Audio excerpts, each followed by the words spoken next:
All right, the Climategate scandal that is sweeping some of the world's most prestigious research institutions has officially reached Al Gore's doorstep. Now, he has canceled his plans to speak at the Copenhagen summit next week, news which conference planners say they received with, quote, great disappointment. And not only that, two members of the Academy of Motion Pictures are now calling on the vanquished vice president to return his Oscar. Now, they say the Academy Award, which Gore was awarded in 2007 for An Inconvenient Truth, well, it made him a rich man, but that the Climategate scandal shows, as many incidents before have, that the movie was founded on junk science. Not only that, but the movie's doomsday message exposes Gore for the hypocrite that he is.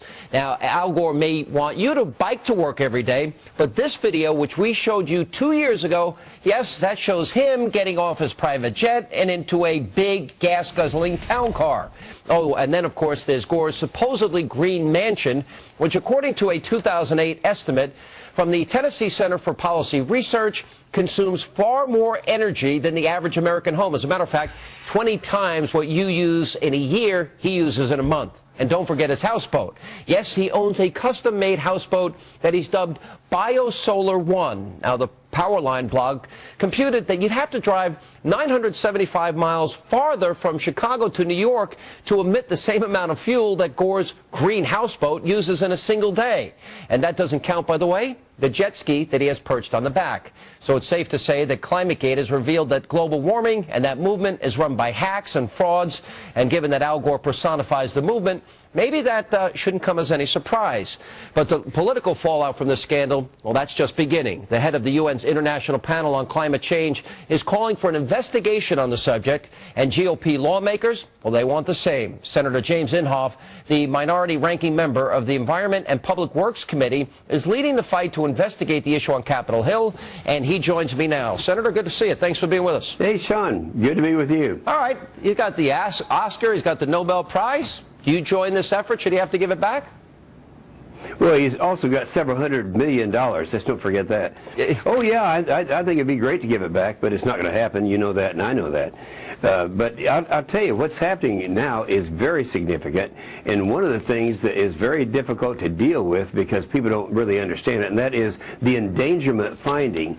It was a sigh of relief for me when I saw that they came out with all this stuff, because that was verifying what we had thought and had been talking about before, and I thought that would stop them from coming out with an endangerment finding, because, Sean, the science on which that finding will come out was the IPCC, the same guys that have been cooking the science. So anyway, I guess that's not going to happen. All right, if you look at these emails, we've been going over it. Is it fair of me to characterize this as the biggest scientific scandal in our lifetime, that people have been lied to on a mass scale? Well, yeah, it's fair. Let me read something to you here. The Guardian, and that's an environmental activist group, they said pretending this is not a real crisis is not going to make it go away. But listen to what the UK Telegraph said. This is the worst scientific scandal of our generation. Yeah. And, you know, when you have people like that saying it, and for them to act like it's not going to happen, and, you know, now we have the president who wasn't going to go, then he was going to go, and now apparently he's changed the time that he's going. He's going to go up there with two messages that are really pretty scary.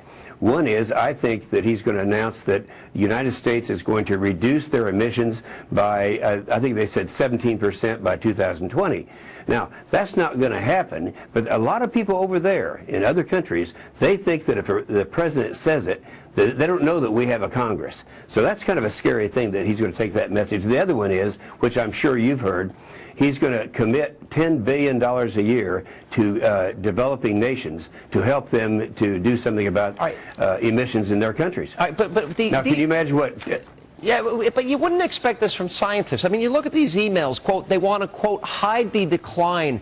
It's a travesty that we can't account for the lack of warming at the moment. That's a travesty. And the question that I keep asking everybody, and I have my theory on it, and I've been bringing it up all week, but I want to hear your thoughts on it. Why would scientists, what is motivating them to purposely distort, manipulate facts, and lie to the world community? What is the political agenda behind it? Well, when this first started, and keep in mind the IPCC is the United Nations. When the scientists at the very beginning started coming out saying, well, the science is settled and we're having all these reports, the scientists were coming to me, into my Senate office. They were calling me and saying, this thing is cooked. They won't allow us to come in and give our opinion. They will only hear from individuals who agree with their position. So 4 years ago, Sean, I made a speech on the Senate floor. It's about an hour long, and I covered all this science, how they're cooking the science, and I was redeemed when this came out. Yeah. Now, my answer to your question is the real scientists are not. There are a lot of people in the scientific community that are outraged by what they're doing to science.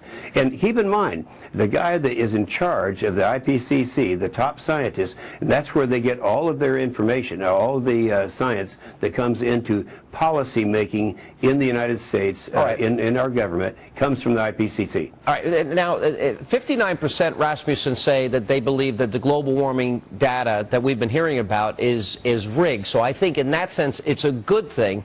But there still seems to be denial. The White House is still actually denying that this information has been false and it has been rigged.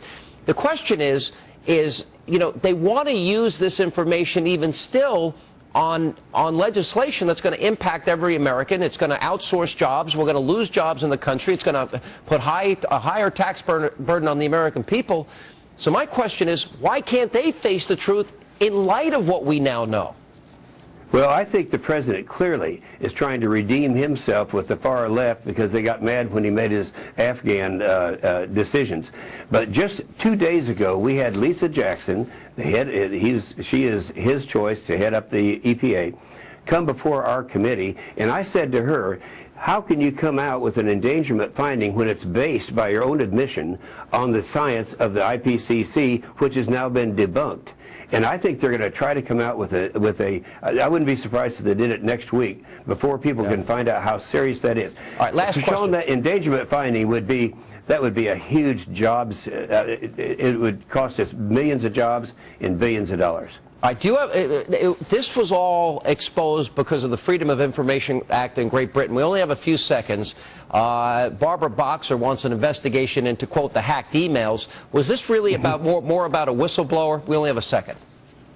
Well, yeah, they're all trying to say this wasn't gotten properly, and maybe it wasn't. I don't condone the way it was they got it in the first place, but nonetheless, it's there, and it verifies everything, all the accusations that were there before, and it's the top scientists that came up with these conclusions that are the ones that are doing it. All right, Senator, you were right for a long time. We were right on this program. Al Gore's a hypocrite getting on his private jet, and I hope this ends cap and tax, and I hope it ends this hysteria that people have been, by the way, it was snowing in Houston today. Good to see you, Senator. Thank you. Good to see you, Sean. All right, still lots more to come tonight here on Hannity, and he